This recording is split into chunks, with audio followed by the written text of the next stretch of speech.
పేదవాడి పక్షాన నిలబడతాం, ప్రజా గొంతుకై నినదిస్తాం. వాయిస్ ఆఫ్ వాయిస్లెస్, తెలుగువారి మనస్సాక్షి సాక్షి టీవీ. సాక్షి టీవీ ప్రసారాల కోసం మీ స్థానిక కేబుల్ ఆపరేటర్ను వెంటనే సంప్రదించండి. లెక్చరర్ వేధింపులు తట్టుకోలేక విద్యార్థిని ఆత్మాహుతి చేసుకున్న ఘటన ఒడిశాను కుదిపేస్తోంది.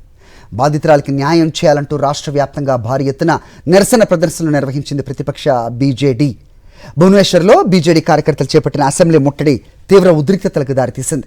విధాన సౌధ వైపు దూసుకెళ్తున్న ఆందోళనకారులను పోలీసులు అడ్డుకున్నారు. నిరసనకారులను చెదరగొట్టేందుకు వాటర్ క్యానన్స్, టియర్ గ్యాస్ ప్రయోగించారు. పలువురిని అదుపులోకి తీసుకుని స్టేషన్ తరలించారు.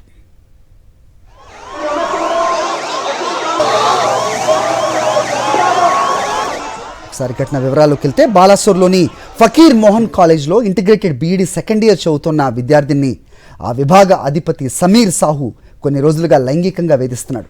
దీనిపై బాధితురాలు జూన్ 30న కాలేజ్ యాజమాన్యానికి ఫిర్యాదు కూడా చేసింది. అయినా ఎలాంటి చర్యలు తీసుకోకపోవడంతో జూలై 12న ప్రిన్సిపల్ ఆఫీస్ వద్దే ఒంటిపై పెట్రోల్ పోసుకొని నిప్పంటించుకుంది. 90% పైగా కాలిన గాయాలతో మృత్యువుతో పోరాడి సోమవారం అర్ధరాత్రి ప్రాణాలు విడిచింది. ఈ ఘటన ఒడిశాలో తీవ్ర కలకలం రేపింది.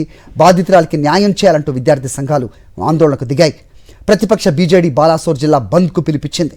ఘటనపై జ్యుడిషియల్ విచారణ జరపాలని బీజేడీ డిమాండ్ చేస్తోంది.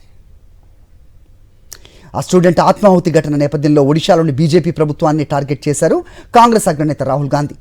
నిందితుడిని కాపాడేందుకు ప్రయత్నిస్తోందని మండిపడ్డారు. మృతురాలి తండ్రితో రాహుల్ గాంధీ ఫోన్లో మాట్లాడారు. బాధితురాలికి న్యాయం జరిగే వరకు కాంగ్రెస్ పార్టీ అన్ని విధాలా అండగా నిలుస్తుందని భరోసా ఇచ్చారు. విద్యార్థిని ఆత్మాహుతి కేసులో కళాశాల ప్రిన్సిపల్తో పాటుగా వేధింపులకు గురిచేసిన లెక్చరర్ సమీర్ సాహుని ఇప్పటికే పోలీసులు అరెస్ట్ చేశారు.